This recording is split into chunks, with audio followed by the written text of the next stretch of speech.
So let's talk about this article that Miami Herald, Sentinel, and a few publications have published about condos. Now, this is going to be specific to South Florida, but I caution you, if you have condos in your market, that you should watch this as well. The article goes on to point out that there's some sort of secret list that Fannie Mae happens to have. This blacklist, so to speak. Let's be very clear about this list. This list is not a blacklist of condos that are not approved. They're condos that either have not been reviewed, condos that have been reviewed, condos that have been declined, and it's a multifaceted list. It is not a blacklist. You won't be able to access it though because you need credentials. Now, why do you need credentials? Because you need to be a licensed loan officer, or you need to be a licensed lender, or you need to be a broker, but you need to be in the services field. You just can't blindly access it. But here's the thing, even if you could access it, most of the information that's on there is either going to be outdated, need to be updated, or is going to be confusing as hell for you to understand it as an average person. Instead, what we should be focusing our attention on is at the local level, having access to the information that's required so Fannie Mae or lender would be in a position to make a decision. Now, what does that mean? Earlier this year, Miami-Dade actually implemented what's called association registry. Now, they're the first of any of the South Florida counties to do this, and the association registry is essentially a registry where the condo associations are required every single year to post up their budgets, their master insurance policies, pertinent financial service information, deferred maintenance, special assessments, things like that. Now, is it a perfect system? No, but it is a really good system to go into and access documents so that you can have a good understanding of what is going on in a condo. Every county should have this. Right now, as it is, the process goes, you have to go in a contract, you have to order an appraisal, you have to order an inspection, and then you have to order the condo questionnaire. When you go in a contract, you're expected to perform. You have a duty to perform. You have expectations, you have certain deadlines to perform. And the issue that comes up when you order these inspections and you order these appraisals and you order the condo questionnaire, it's a big out-of-pocket expense. So much so that it's not uncommon to be out $1,000 or $1,500 just so that you can get the condo questionnaire, to get answers to questions that should be obvious and should be public record. And as far as I can see, there's no regulation or governance or anything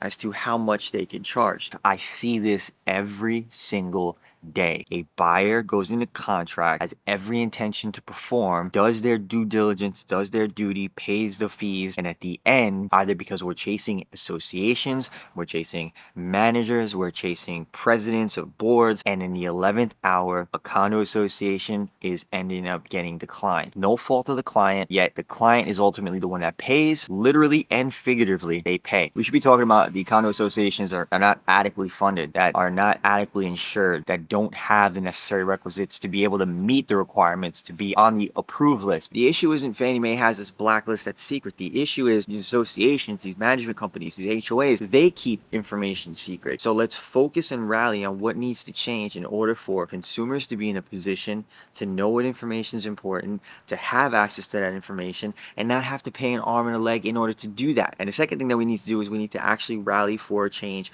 in the Florida sales contract. It needs to have better provisions to protect condo buyers in the event that there's a condo buyer that's in a position that cannot secure financing simply because of the fact that a condo project does not qualify. They don't lose their escrow deposit. The other thing that needs to change is that Florida has what's called geographical specific rules. They're only pertaining to Florida, but at one time they were actually specific to Florida, and if not mistaken, Las Vegas or Nevada. Somehow, Las Vegas managed to get itself out and no longer has these restrictions. It's one of the biggest deficits. You want to put 5% down on a full approved condo, and it now turns into a limited review? Well, any other state is 20%. Florida, 25%. And if it's a second home or it's an investment property, that 25% turns into 30%. We have, statistically, the highest percentages in increases in property prices, yet we still are on this geographical list. So you tell me why there's still that disparity. If you want to really rally for change and you really want to make these drastic changes, look at the local level. What is it that we have access to? What is it that we don't have access to? And look, I would challenge any one of the writers at Miami Herald or the Sentinel. I'll sit down with you.